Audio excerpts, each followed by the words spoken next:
ખબરોમાં બન્યા રહેવા માટે બેલ આઇકોન દબાવો અને એબીપી અસ્મિતાને સબસ્ક્રાઇબ કરો।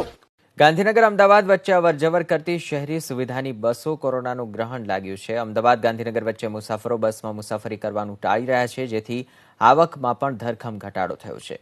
લોકડાઉનમાં વિકાસ રૂટ બસ બંધ કરવામાં આવી હતી અને ત્યારબાદ અનલોક થતા તબક્કાવાર બસ દોડાવવાનો નિર્ણય કરાયો હતો, જે અંતર્ગત હાલમાં મોટાભાગના રૂટ પર બસની અવરજવર શરૂ થઈ ગઈ છે।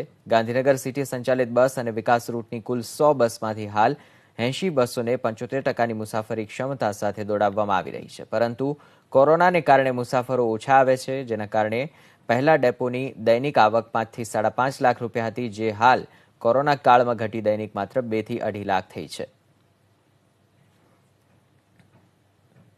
કોરોના સંક્રમણનું ગ્રહણ દરેક સેક્ટર અને આર્થિક બાબતો પર જોવા મળી રહ્યું છે ને તેમાંથી ગાંધીનગર એસટી ડેપો કે પછી વિકાસ રૂટની બસો પણ બાકાત નથી।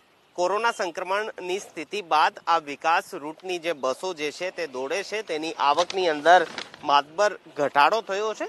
ખાસ ગાંધીનગરથી અમદાવાદ જે સરકારી કર્મચારીઓ આ બસોની અંદર મુસાફરી કરતા હોય છે, તે હવે કોરોના સંક્રમણની સ્થિતિને લઈ મુસાફરી કરવાનું ટાળી રહ્યા છે ને જેના કારણે જ એક સમયે કોરોના પહેલા ડેઈલી 5 થી 5.5 લાખ રૂપિયાની જે આવક વિકાસ રૂટની અંદર દોડતી બસોની અંદર થતી હતી, તેની હવે આવક ઘટી માત્ર 2 થી 2.5 લાખ જેટલી થઈ છે। અને ખાસ કહી શકાય કે આ વિકાસ રૂટ પર દોડતી બસોની અંદર પણ મુસાફરો જે છે તે હવે મુસાફરી કરવાનું ટાળી રહ્યા છે।